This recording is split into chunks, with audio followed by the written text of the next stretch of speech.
Want to give everybody a couple more minutes, Rick? Yeah, man. Be on schedule. I mean, we can start a couple seconds ahead with these slides. Why don't you guys go through the donate and the break room slide for now? It's like, stop looking at our deck ahead of time, actually. Yeah, come on. We can't have dead air for 2 minutes. You want jokes? Sure. Nothing but dad jokes? No. Corey, let's kick it into gear. Let's kick it into gear. Okay. Thanks everyone that's joined so far. If you haven't already, please donate to the COVID-19 Response Fund. You can donate at the URL below. We're trying to hit $10,000, or is it euros? What's the goal? Euros. Okay. 10,000 euros. So please, if you haven't already, donate.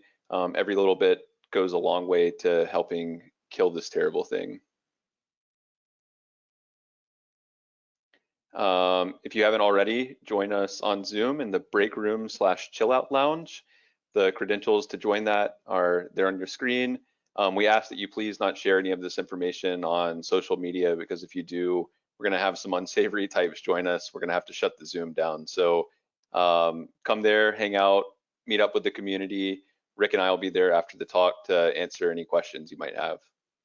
Were you ever Zoom bombed, Corey? Yep, happened on Sitecore lunch, 3 or 4 weeks ago? Within 2 seconds of putting the URL on Twitter, we had like 30 people come in and be obscene, so. Yeah, so don't share it. Don't share it. All right, let's dig in. So hello everyone, this is our session. Now we got some of the housekeeping handled. Crank up your Sitecore authoring and marketing experience. I actually saw the turn it up to 11 in a previous session. So we're sort of doing the same thing. This is going to be focused on the marketers that would be on the session, but not limited to them. There's valuable information here for developers as well. Especially in the sense that this is what we're going to be telling marketers to tell developers. You may want to be aware of what we're saying, but there's going to be some items that are going to be basic, and there's going to be some pretty cool stuff that I think you're going to like across our session here. So, and then we'll ultimately be able to tell our marketers what to communicate to devs.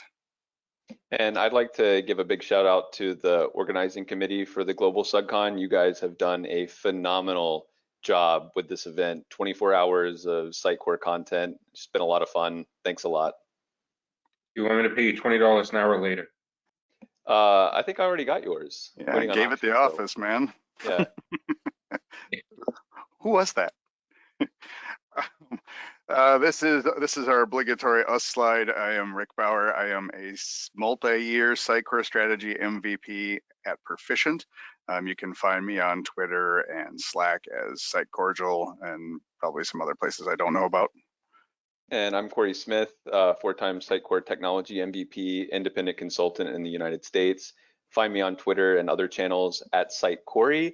And yeah, I think one of the things that we want to drive home with this presentation is just that Sitecore is better whenever marketers and developers work together.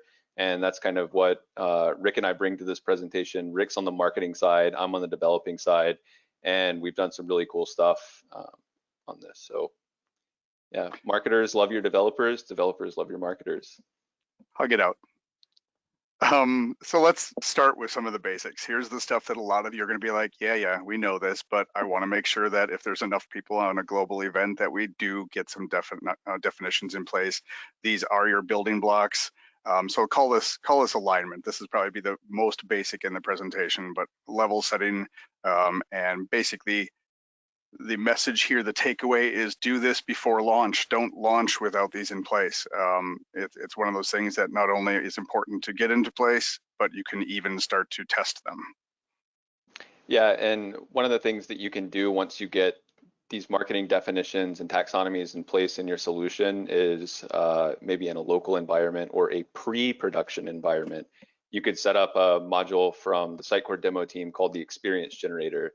And what this will actually let you do is generate realistic looking traffic against your site and really test your taxonomies, test your marketing definitions, and make sure that they make sense.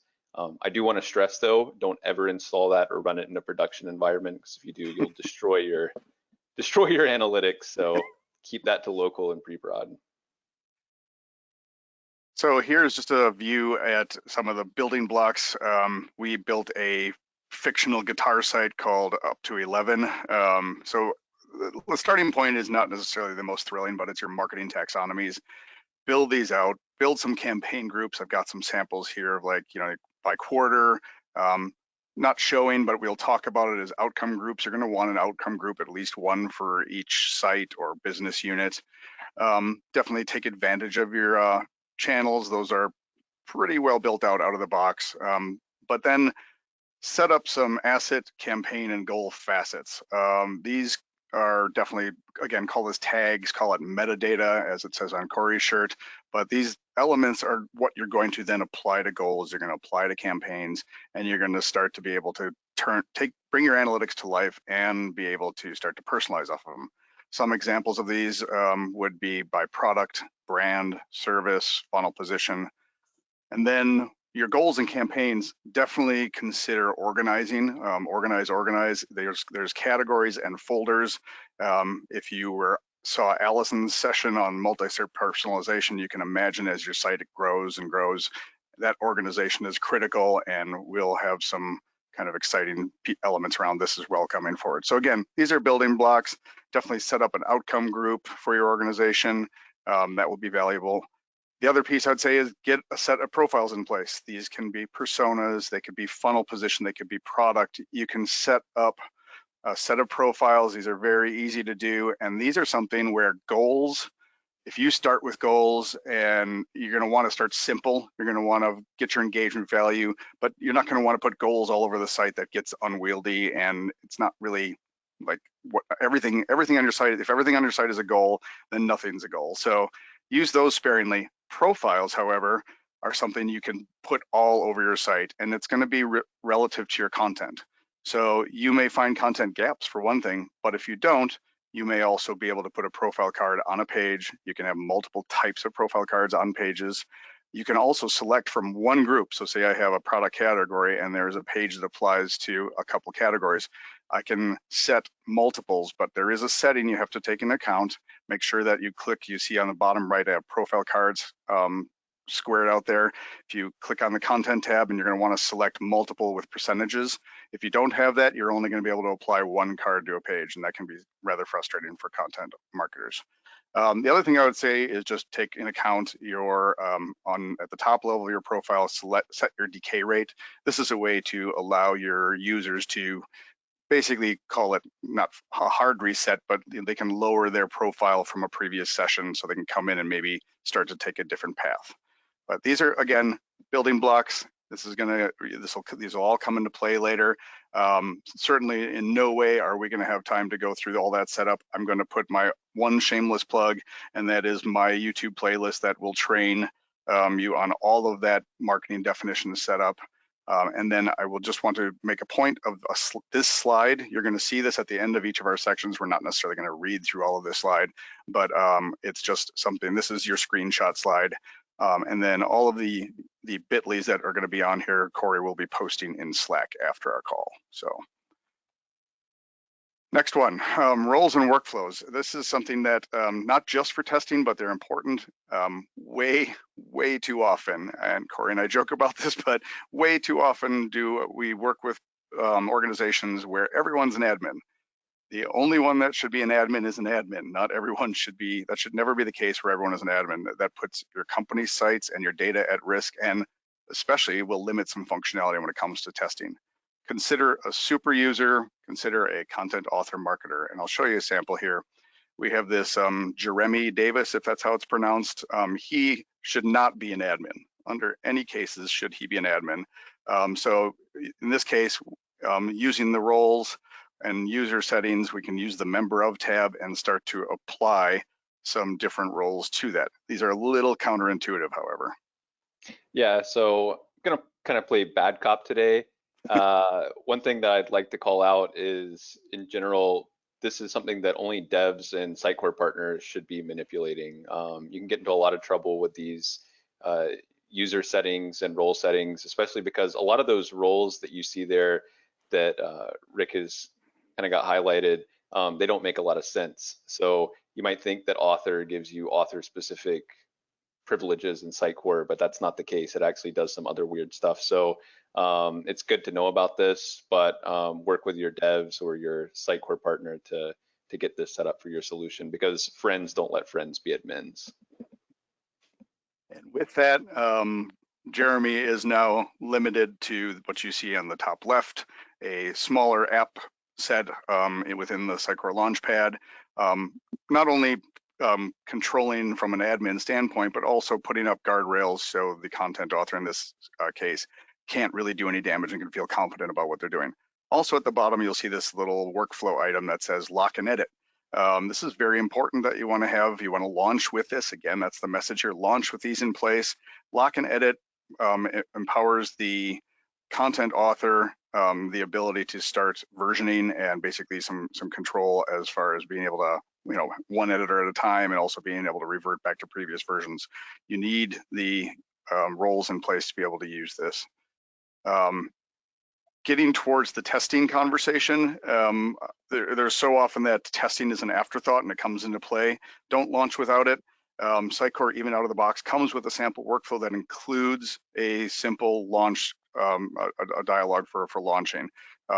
Certainly, this is in the system level. Don't be doing this as a marketer. Work with your devs because there are some complications unless you're comfortable with working with kernel level. Corey. Yeah, I mean, again, this is something that if you feel like the workflow fields on one of your items in Sitecore needs to be adjusted, work with devs, work with your Sitecore partner.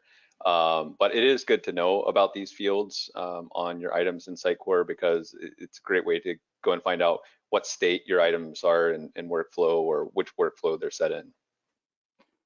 And with that workflow in place, then your content marketer will see this approve with test after they start making changes on components. That approve with test link then allows you to see this testing dialog. That's the window below showing some previews of pages and starting that process of allowing you to set up your test.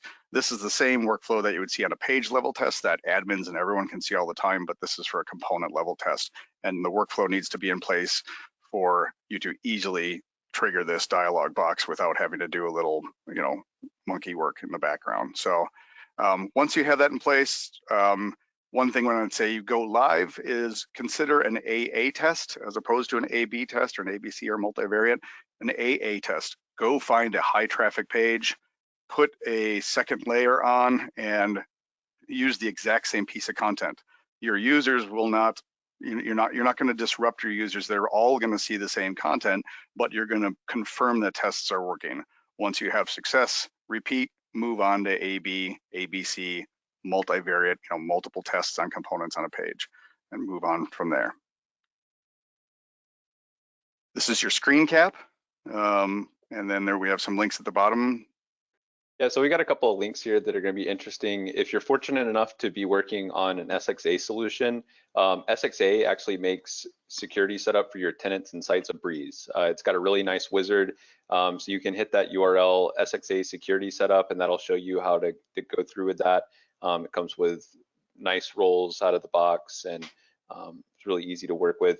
And then if you're not working with SXA, or just you're curious about Sitecore security in general, that second URL, non-SXA security setup, that actually goes into depth about all those roles that are mislabeled, so you can understand or get a better idea of exactly what those roles are going to allow you to do in Sitecore. Awesome. All right, let's turn this up a little bit to not kill our analogy. All right, so there's for a long time been a big miss when it comes to sitting down with customers and marketers that are finally getting going with Sitecore, and we talk about setting goals, and they come up with their grand plans for personalization and find out that really they can trigger page goals or use Sitecore forms, like an event action to trigger a goal. That gets a little frustrating when it comes time to navigating a normal site. So it's fine, the way Sitecore is now is probably fine for a small amount of goals, but the structure that you see here with all those folders and goals and everything else, organized in this case, my goals on the left by point value, my campaigns on the right by site at a category level up to 11, and then with the email and PPC with the channels underneath. All of that organization is very important. What happens when you go and apply it to a you want to go and apply one of these to a page, for example? You know, this organization becomes a bit of a problem. So anyone ever seen the goal list? Looks something like this. Yeah, it's pretty bad, right? So like Rick showed before, I mean, he has his goals very nicely laid out in Sitecore so that he's got like goal values on the folder names. And if you look on the left side, that's what the goal selector looks like on a page out of the box. And you lose all that context. You lose the way that you've got them organized, et cetera. So when Rick and I first got to work on this presentation, this was the first thing that he talked to me about. And he's like, we've got to solve this. This is terrible. Every time I work on a solution with clients, they're like, we hate this goal selector. So what I did is I actually went and rebuilt the goal selector to just use the out of the box tree list control that ships with Sitecore. And you see it on the right, and it's a lot nicer. I mean, quite honestly, after playing with this for a while, it kind of blows my mind that this isn't the default behavior because it's just so intuitive, right? You've got all of your context around your goals, your goal values, everything. It's pretty nice. And then I did that for the goal selector and then also for attributes. So if you click the attributes button in the ribbon in the experience editor or the content editor, that lets you select campaigns, page events, failure actions, and did the same thing there. And it just makes it such a nicer experience when you're working with these things, especially with like events and failure actions. I think events, there are like 50 to 100 that come out of the box. And you go to that tab and you really see the value immediately instead of, you know, just having one long list of alphabetically ordered items. But yeah, I mean, I've got to say that after implementing this, working in the solution that Rick and I built for this demo and for this presentation, like going back to my day job and working with the old selectors, it's just, it's so bad. I think you've complained about the same thing, right, Rick? Yes, like I say, it just doesn't scale. So I have made all this code available for you on GitHub. So developers, if you're watching and you want to bring this into your solutions, just go to that bit.ly there, improve tracking controls at the bottom. And marketers, if this is something that you would like to see in your solution, then I recommend that you take that URL, give it to your developers or your solution partners and have them implement it for you because it's going to make your life a lot better when working with goals and campaigns. Yeah, it's a great addition. All right, we'll go back to something that's just mainly marketer focused. The Path Analyzer is a favorite tool for content marketers. Every time I start showing any of the, what I call the faces of Sitecore marketing analytics, this is definitely a favorite. It has a great degree of power and flexibility. I just want to go over a few maps that you should, again, this is what we want to launch with. Don't wait till after. I want you to set up a few specific paths, and I have a couple quick tips for you as well. So here I'm just going to first of all show the top left, you see Path Analyzer. This is the node that you can access inside the marketing control panel. So get in your marketing control panel, open up the Path Analyzer, drill down through maps, default maps, and global maps. Consider making goal, campaign, experience, and outcome maps. Launch with some of these. Like, don't wait until after launch. Understand your users' journeys.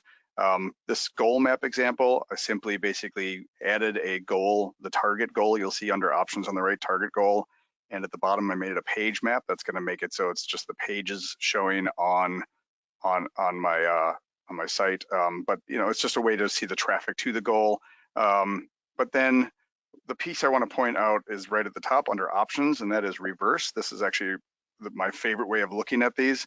What this looks like is this, where the white dot in the middle that is normally internet, in this case, becomes the actual goal. So you'll see essentially by reversing that, you see all roads that lead to the goal. It's a great way for visualizing for marketers to understand what traffic and what main routes are happening towards that goal. This is set up on a Fender top shelf. It's like a high-end guitar from Fenders. I did a similar one on a brand of guitar called Nags, and this is different. This is where that white dot in the middle, this is not reversed, is the internet, and you'll see the goal being triggered along the way. So I personally love the reverse, but you know, they certainly both have their usefulness. Definitely set up a campaign goal, very similar to goal. Keep this short, you know, much like selected goal, you'll select a target campaign. And then I would say set up some experience maps. This is a fun way of adding more than just page information, where you can include goals, you can include outcomes, and you can start to trigger more information in those experience maps. Definitely work with your developers if you're having issues on any of these things triggering or running, but you know, it's definitely a great way to start bringing Path Analyzer to life. And some quick tips here.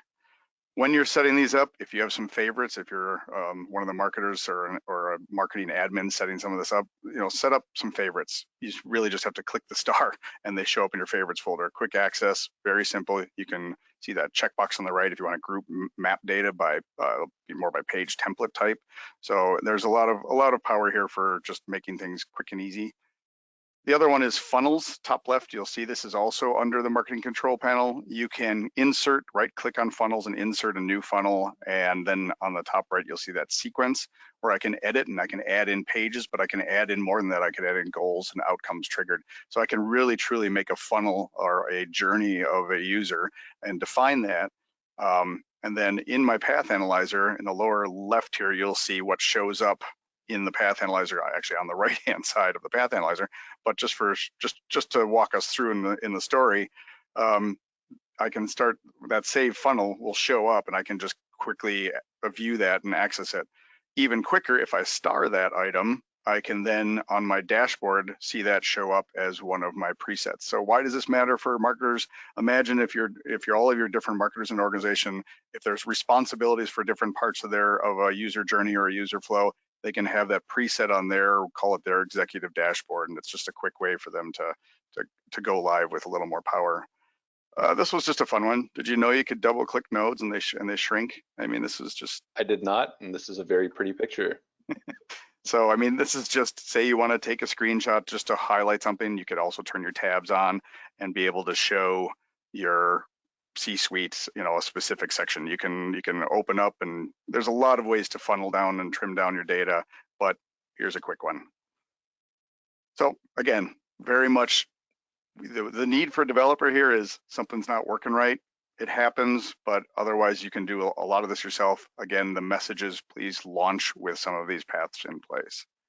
And now we'll get to a more fun techie one. Yeah, so one of my favorite parts of Sitecore that I think is quite underutilized is the experience profile. Don't see this implemented or used on a lot of solutions, but let's take a look at it. Rick, go to the next slide. You got it.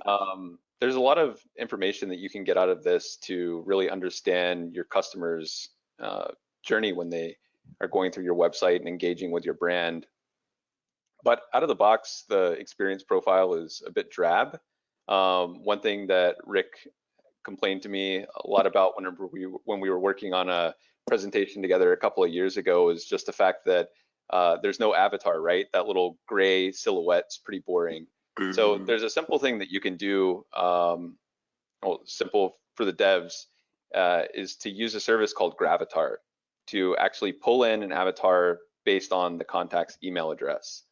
So what Gravatar is just a free service out there on the web. A lot of websites use it. You can go register for it. If you've got a WordPress account, you've already got a Gravatar account, and you just set an avatar. It associates with your email address, and then any site on the web can use Gravatar to say, hey, for this email address, what is their avatar? And so that's pretty cool. We can use that in Sitecore because if you're not setting the avatar facet, you can just look up the email address that the contact was identified by, go off to Gravatar and get a picture of them. So let's see what that looks like. So yeah, there you can see that we were able to get Bruce's picture from Gravatar, and it makes the experience profile look a lot better, right? We don't have to write to any facets in Sitecore or anything. This just goes off and gets that data. But one of the really cool things about Gravatar that I like is you're gonna have a lot of contacts in Sitecore that don't have a Gravatar account, that have never set that up. And Gravatar has actually got a solution for it. It's got several options for default images. So one of those is called RoboHash. And that's kind of cool because what it'll do is it'll actually return a unique robot for every email address. So the robot that comes back for Bruce and this email address here is going to be completely different than the robot that comes back for my personal email address or my work email address or Rick's email address. Everyone's going to have a different robot, and it's going to be the same across all services. So like if you went to another service on the web that used RoboHash from Gravatar, you'd see the exact same robot there for that email. So that's kind of cool. Just again, kind of spices up the experience profile, makes the contact that you're looking at a little bit more personable. Another one of the options that you can use is called Monster ID. I think Rick likes this one a bit more. It's a bit lower. It looks like Bruce. Yeah, it looks just like Bruce. It's a little bit lower res, a little bit sillier, but this is one of the options you can use. So yeah, that's kind of cool. I think it makes the experience profile a lot easier, and it's something that's not very difficult for devs to bring into Sitecore. You don't have to mess around with XConnect actually or anything to do it. So we'll have a link at the end of the section that you can give to the devs if you're interested in bringing this into your experience profile. The next thing that I'd like to talk about in the experience profile and really understanding the journey that your customer is taking with your brand is something called the timeline up at the top of the profile. So you can see it up at the top there. It's that red line just kind of going all the way across that starts with unknown contact.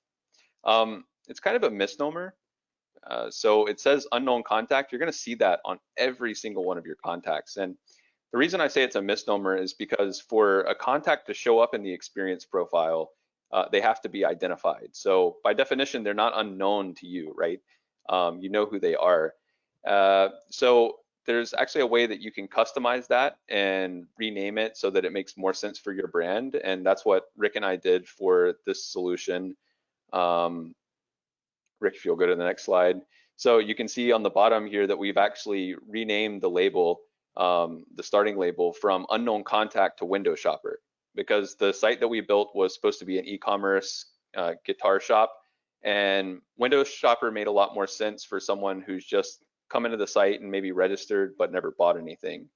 And then what you can do is you can actually use outcomes, which Rick talked about earlier, to trigger changes in this timeline to represent, again, a change in your customer's engagement or their relationship with your business. So what we actually did here is we made 4 different outcomes that triggered timeline era changes to represent like a rewards program, right? So a new customer, that's an outcome that could be triggered the first time they buy something. A regular rocker is something maybe after purchasing, you know, $1,000 worth of gear, whatever. And you can progress that. You can see that the bar gets progressively darker. You can see where that happens, when it happens, et cetera. So it's some really nice context to add to the experience profile. But I want to take a step back and again reiterate that these red bar changes, the darkening, that's triggered by outcomes in Sitecore. So Rick, if you could go to the next slide. You configure outcomes in the marketing control panel, as Rick said earlier, but there's a caveat. So if you want to trigger changes in the timeline eras, you have to use the lead management funnel group on your outcomes. And that might not make sense for your organization. Kind of going back to the taxonomy that Rick was talking about, lead management funnel might not make sense. Maybe you want to have an outcome group called rewards program and tag all of the outcomes that are in that rewards program there, but still have those triggered timeline era changes. And that's something that you can get your devs to do. Rick, if you'll go to the next slide. You can actually add a checkbox onto outcomes that's called show as era, and then you can check this checkbox, and it doesn't matter which group you tag your outcomes with, they can all show up as changing the timeline eras at the top. So that's kind of nice, gives you more flexibility in your taxonomy in Sitecore. So that's the experience profile, timeline eras, and Gravatar. If you're interested in this stuff, check out the links at the bottom, take a screenshot of this. The custom eras and X profile, that's actually going to take you to a post on my blog where I go into more depth about outcomes and the timeline eras up at the top of the experience profile. So go check that out. It's good reading for marketers and developers. And it's also got code samples for developers there to go and implement that checkbox change that unknown contact label, etc. Also, check out the Add Gravatar to X profile link. That's going to take you to GitHub, good for developers if they want to implement Gravatar in the experience profile and spice it up a little bit, get some RoboHash. Yeah, it's really nice work by Corey, and I can also imagine this tying in with CRM and being able to, you know, even spice up the CRM a little bit. Ooh, one thing, if you could go back real quick, Rick, Sure. I would like to make a call out because this is so important. Go back one more to the outcomes. Yeah, so never forget to set the outcome group on your outcomes. This is something Rick and I learned a couple of nights ago. The hard way. If you leave that off one of your outcomes, the timeline up at the top of the experience profile goes kaput. It's a bug in Sitecore. Somebody submit a ticket. We'd appreciate it. Let us know the bug number so we can get a patch. But yeah, always set the groups on your outcomes. All right, quick piece about automation, and you know, again with the idea of launching with some automation in place, and also just some of the power that you can use automation for. There's been several talks I've noticed over SUGCON so far. Mine's going to reach a little bit into personalization, but some level setting. First of all, kudos to Sitecore now including a set of templates, and not only templates, but some really good solid descriptions that give you a little lesson on potentially its use. So for example, you'll see the cart abandonment one there. You know, very common e-commerce tool, and here's the built-out version of it. This is just, you know, even just explore these versions and get to know them in the latest version of Sitecore, and you can certainly drag and drop and customize and add more around that. Kind of keeping in the theme of, you know, why all that prerequisite stuff we talked about and outcomes and goals. Here, you know, we could start to make our own guitar shop flow, and it's just you know, taking those either outcomes and goals or events and a combination thereof. You can see that any and all button. Certainly working with the new scheduled enrollment, so tying in with lists and being able to pull people in and schedules, or using the specific rules, which opens up the Sitecore rule set editor, giving you a wide variety of what would launch the start of this marketing automation. So very cool. You can endless possibilities there. This is just going to scroll on a loop, but my point of this is just to illustrate that I can do marketing automation. A lot of times people think email. I can do non-email market automation and consider launching with some of this, because I could do some complex behavior that says, you know, a person in a week's time or a month's time looks at one page, and then and there's a listener for periods over time where they're triggering different goals, and then at the end award some behavior or potentially increase engagement value or put them onto a list that would be used then for marketing automation, you know, either scheduled, one of those scheduled services, or ultimately to tie into email, which you certainly can do. But you can still change people's profile values by using marketing automation without even touching email. This is the piece I really loved, was the ability to then take one of these nodes in the marketing automation. So you'll see the name on the right there. It's 1 day delay FX MA yes to, a very simple, really intuitive name. But what does that mean?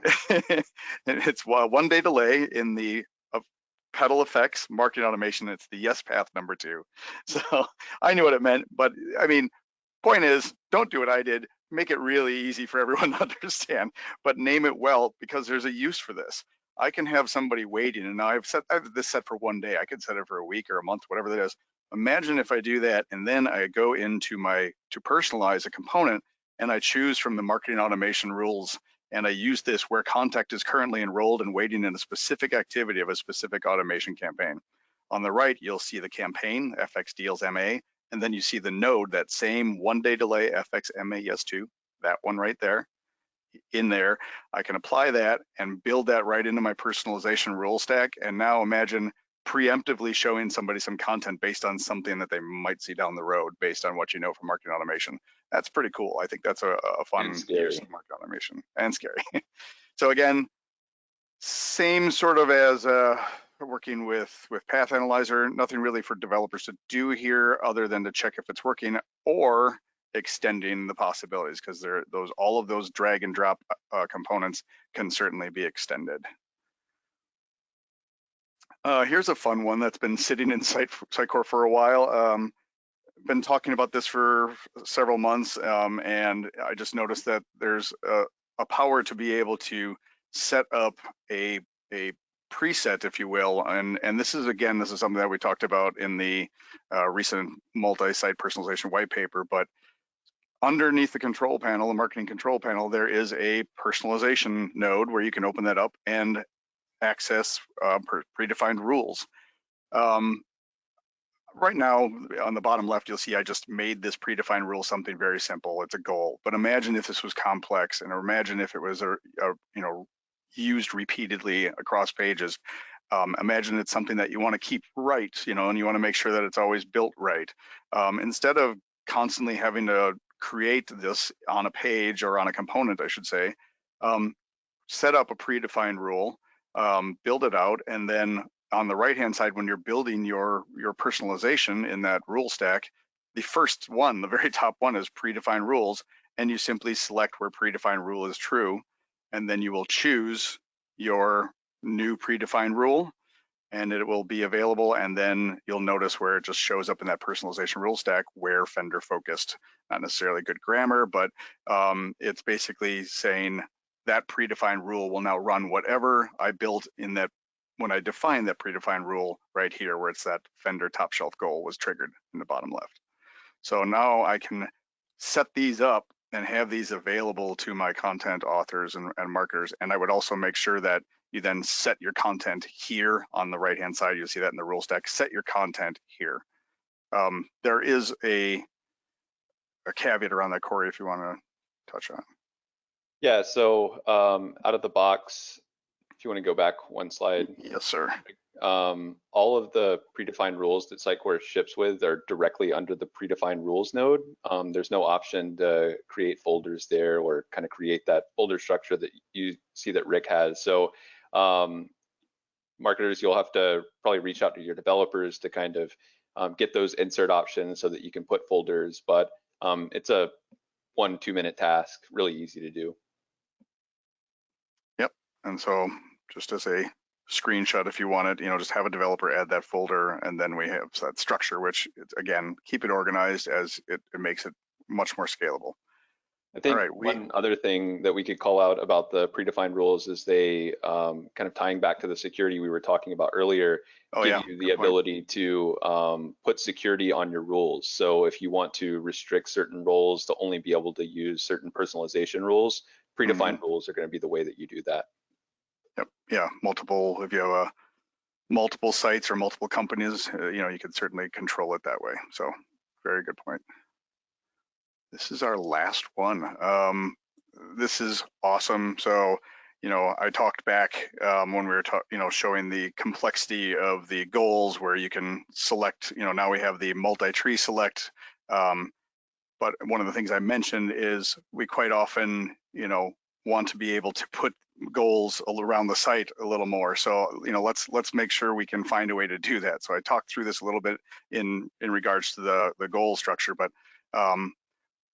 with a little bit of planning and properly using Sitecore forms, we can take and extend the possibilities for our marketers with what we have here is the goal button.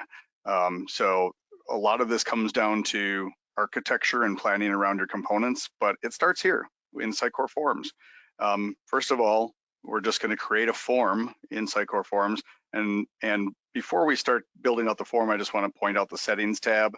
I saw Mike Reynolds present on this a while ago, but very simple, especially now if we're talking about a goal button and we're going to be making a lot of buttons. Pick up a thumbnail and basically set up an icon and set, like right here we have a picture of the guitar for this guitar-based goal. I could put the word button on all my, however you want to set up your iconography, but if you're going to have a bunch of these, have them available.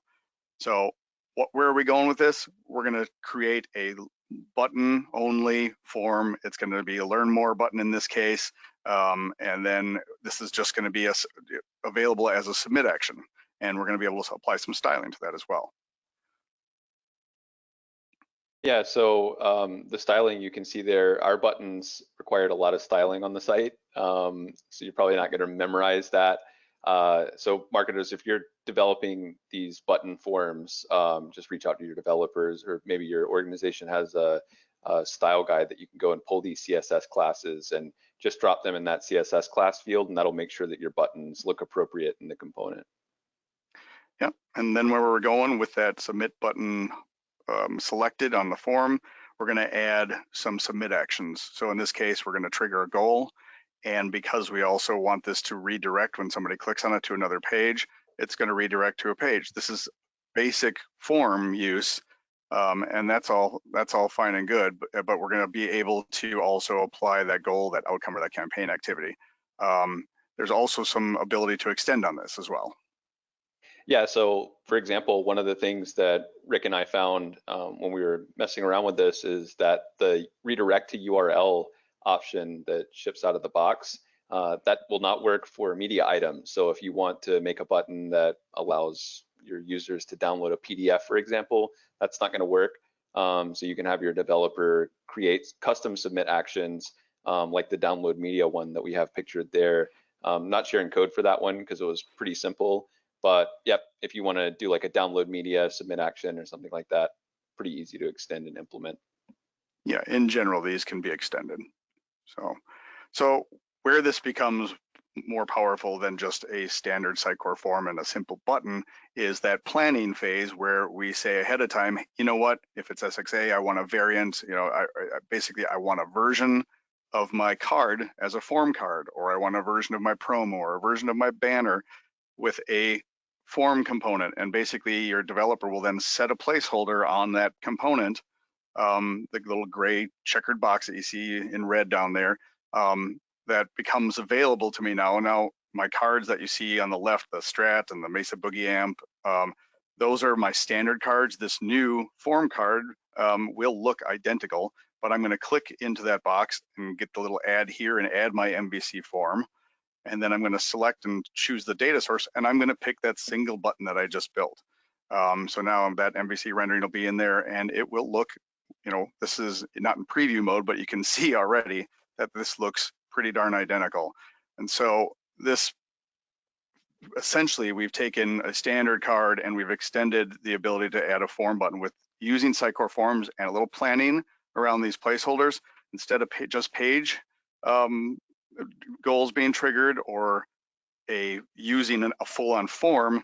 We're kind of tricking forms to be a part of components, and now I can put, as a marketer, I can put buttons in any number of components that we decide ahead of time are right, and have the power to trigger a goal, trigger an outcome, and as long as you think ahead on those component designs, the goodbye are the days of needing to go back to developers to add goals and outcomes to click actions. And so with that, I think that deserves a little celebration. Yeah, that's all we got. How long did you guys practice? The voice of God. All right, so mostly it's just proper planning, like I said, but you know, get with your architect and plan those variants, make those variants available. And it's really simple, fun way to take advantage of Sitecore forms and move your goal flexibility forward. Yep, and again, if you have other submit actions that you want to happen when those buttons are clicked, talk to your devs. Media downloads, a pretty trivial one to implement, but you can do all kinds of powerful things. Yeah, imagine that for downloading white papers or infographics, right. even when that's not behind a form wall, you know, you just want to have it be a simple click to download something, then that power is there. So that's it for the presentation. Thanks everyone for attending. We really appreciate it. It's been a blast. You can find me on all the Sitecore channels, Sitecore chat, or Sitecore Slack. You can find me on Twitter or Sitecore Stack Exchange at Sitecore or Corey Smith. And it's always a pleasure presenting alongside Sitecordial. You so much wanted to say the Gold Master. I am Sitecordial, and you can find me in Slack and Twitter, and you know, there's my handles. So yes, thank you everyone. Thank you. We appreciate you listening. Hope this was useful. Again, the idea is launch this way, plan all your launches to make that experience better, more solid, and it will just help adoption. It will help your marketers feel more successful earlier on and just create a lot more excitement. Yeah, marketers and devs, hug it out, love each other. you can create beautiful things together. And once again, big thanks to the SUGCON organizers. This has been a blast. You guys have been terrific. Thank you. Awesome. Thanks, guys. Yeah, I have a question. So, well, we do have a question though, but I'll ask my question first because I own it. So how much of this was easy to patch or build as opposed to how much of it you had to rewrite a big portion of it in order to achieve? I mean, I haven't looked at the GitHub, but in general, did you have to do a lot of refactoring and patching huge sections, or was it fairly easy for you to achieve what you Yeah, guys so did? the experience profile stuff was easy. Okay. Doing the Gravatar, doing the timeline era stuff, the improved tracking controls was a bear. I Oh, learned okay. things about Sitecore that I never wanted to know. I didn't know that there were XAML controls on top of shear controls, blah, blah, blah. It's madness. So yeah, that was a lot of work, but hopefully I can save others a lot of time on that code. Okay, one of the questions we got is, when does the goals, campaign, and event section become part of the product? Oh, I guess they're just making a statement saying, you know, it would be nice if some of these can be picked up, like the favorites or some Yeah. of the tagging, especially on the experience profile, could be part of the product. But Hopefully Sitecore is on the call and listening. Crossed. well, they're not all Frasers; they're not listening. But I that have would a be question. I have a question, if that's permitted. The Sure. rules. I guess. Yeah. you're the master. No, you are Akshay, Lord Akshay, if that's okay with you. Am I permitted to ask a question? So I had a question, Rick. How do we operationalize this? Right. I like the idea of organizations. I like the idea of roles. Let's say I got a marketing team of 75 people. Yep. How do I operationalize something at this scale?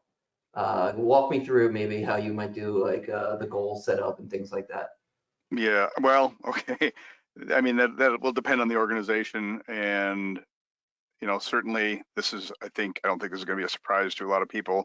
That's a big governance question right out of the gate, governance and staffing and understanding what you got there. So it's a pretty large sweeping question, but certainly if I narrow it down to, let's say it's one organization with a set of products, start with some of the knowns. Start with products in your taxonomy, start with products in your profiles, start with a persona set in your profiles, start with some basics that get it in there, because what I've found is when working with, you're going to hopefully have like a champion on your customer's team that's going to be like that one person that's going to, if it's from one department, you're going to get somebody excited, and then once they start showing success with data and coming in, it becomes kind of a snowball effect. So I would say start simple, take some of those basics that I had on the slide. Like I said, you've heard me say it a few times: product, brand, persona, depending on what you're setting up. But go through the process of building all of those definitions from the ground up, but do it methodically. And like it does become a tipping point where all of a sudden an organization starts to just roll on it themselves because they're excited about the data and personalization that comes back. Does that help answer? Yeah, no, for sure, for sure. We'll see some questions coming in now. So for Sitecore Rocks, is it still needed to build any of the custom form elements and attributes? I think they're asking about the speak. Yeah, things you I don't have think to those add. are the right ones. Well, Yeah, so I guess there are a few things. For the Gravatar stuff that we showed, that didn't require any Sitecore rocks. So you Also, didn't have to go into core and modify anything in there? Nope. Okay. Nope. For the, let's see, we did the Gravatar stuff, and then for the submit actions on the Sitecore forms, nope, those, you do have to create some items in the core database, but they don't need like presentation details on them. It's not speak, so fortunately, we probably wouldn't have made it into the presentation. I would like to add that the code that Corey's providing is probably worth several hundreds of dollars. So those of you, we're at 4,847 euro. A little bit low there. If you want to donate, consider You're a little that bit lower price. I know. I'm just saying, like, I'm discounting for friends and family. I'm trying to put it in the context of the donate. Build that sucker up. Come on. Yep, Yep. we're a bit light on it. We're more than almost to the end, and we're still halfway our goal. So anything you can to bump that up would be nice. And your benefit is Mike Shaw is going to read your name when you do provide a donation. So Mike, read us the last few after you. And for every dollar donated, Mike Reynolds will do a rep. Yeah, You could probably get Chris Williams to do a plank for every dollar donated. please no. Plank the curve. All right, let me just did a quick refresh. Let me get the names up. All right, so since then we had one nice anonymous one. Then we had Sebastian, one of our ones here, get a real nice donation about 40 minutes ago. Thanks, Sebastian. And Mark as well. We got our presenters here coming in, piling in as well. Double dipping, I would say, both giving us valuable content and donations as well. Nice. Some guy called Mike Shaw donated as well. Yeah. I don't know who that is. I think he's trying to save his beard. Yeah, exactly. If I didn't, right, Corey would come at me with the razor. And thanks again, Corey and Rick. Awesome presentation. I loved it. Presentation, guys. Kisses and hugs. Mike, have you Right been out in back the at sun? ya. What's that? Have you been out in the sun? It's cloudy here. It's been raining for 2 days. I don't know why I have a sunburn all of a sudden. I do have There's the no lamp right It looks now. like you've been wearing sunglasses and you've been at the beach. Weren't you around last night? He wasn't. You weren't around last night. He was with Rick. No, I was around. I see how this is. All All right. right, awesome. So our next presenter is George. Meet DEF, your new BFF. So someone asked the question, does DEF mean Data Exchange Framework? I didn't think it needed that intro, but it does. So it's the Data Exchange Framework, and George wants to be your best friends forever. I don't know if you want to take him up on that offer or not. Hey, George. It's only because you wouldn't be his friend, actually. I know. Now he needs everybody else to be his friend. This whole thing spawned from you denying me friendship. So Oh boy. Oh, See what goodness. extremes you made him go to. He had yeah, to I make had to put friends together like with a whole Data presentation. Exchange Framework. This is the only way I can get your attention. And if this doesn't do it, I'm sure he's going to do one on Speak next time. Oh gosh. All right. So let me go back here.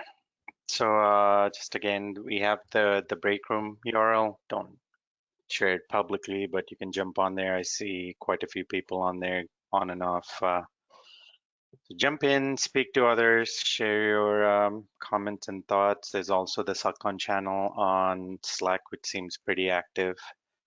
Again, we can't stress enough, every dollar counts. So even if it's a small donation, please go ahead and donate. It will really, really help all the healthcare workers, and this is run by the WHO. All right, anything else? George, let me make you the presenter if you want to share and then stay on the donate slide, please. You got it. I think, George, you had originally been set to present it at Budapest, right? Yes, I was. So you get to bring your presentation over. Yeah. Slightly different experience from presenting, I guess, as well. I mean, I did have to like redo the entire thing for, the new slide theme. Okay. You couldn't Which copy and screen? paste like Habitat. Hey, don't do that. Oh, really? It's not allowed? I don't know. All right. Corey doesn't want us to do it because he wants to use it himself, I think. He's just Mike will get selfish. mad. George, I just wanted to say good luck. I'm counting on you. Thanks.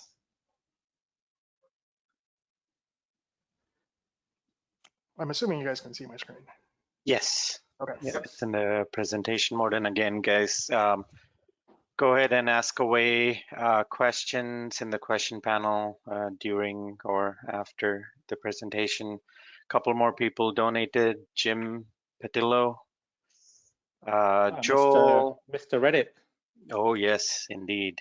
Joel LaCroix and then Sean Linton all donated in the last couple of minutes. Thank you, thank you, thank you. We're now officially over $5,000. Oh gosh, more people are donating, and now it's 5,315 euros, which is awesome. Thank you, everyone. Thank you, guys. That's awesome. Yep, indeed. All right, we're almost to the end. So just to recap, we have George coming up. Right after George, we have Jackie on the 4-piece of Sitecore profile strategy, followed by the Sitecore Hackathon Awards, and then closing up of the conference. So far, I mean, we want to take this opportunity. Mike keeps saying this. We couldn't have done this without attendees. Yes, Mike, you. We did have quite a few at times. We had over 300 or so attendees at one point. You do have to remember we have close to 2,000 people who registered, but because of the different regions, time zones, work zones, people joined on and off, which is great. So without the attendees, we couldn't have done all of this. Presenters for all their content, some with original content, and you could tell they did put in a lot of work building this, demos, decks. It isn't easy. It takes a lot of time. If you've ever presented on a large scale before, you would know how much work goes into this. So big hats off to all our presenters. And since we have time, and you guys should know all of this fun stuff, we do also have quite a few number of organizers who were part of this, who've done work towards this conference, and it does take a lot of logistical maneuvering in order to pull this off. I'll read through. So we have Ben, Golden, Juicy Brucey, Gopi, Jason. I'm just reading off of Slack, no specific order, of course.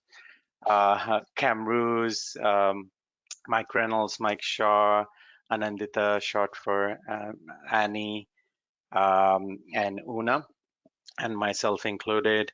We got support from Sitecore. They did send out the emails to all the Sitecore developers. We had support from Tomas, Rob, and Jason Sincere as well.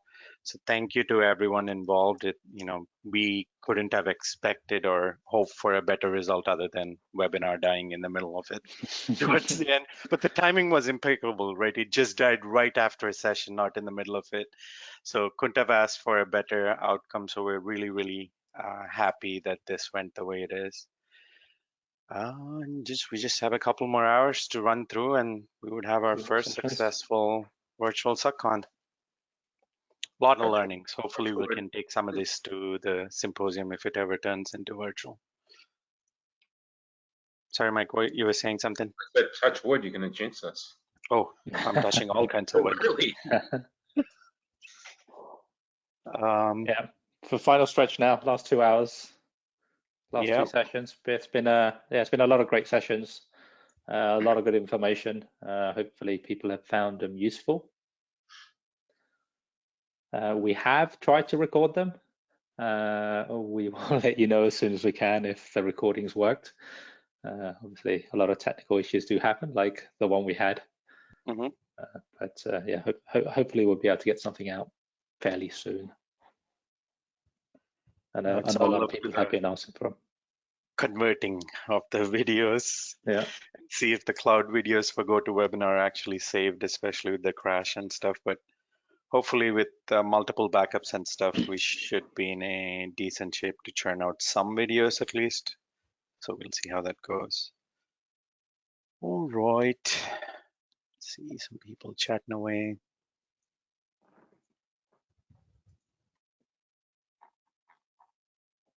Any questions? No. All right. Hello, Mr. Bruce. Good morning, all. An eventful night, I hear. Yes, indeed. We missed you. The last Hey, time Bruce. I leave you alone with my webinar, mate.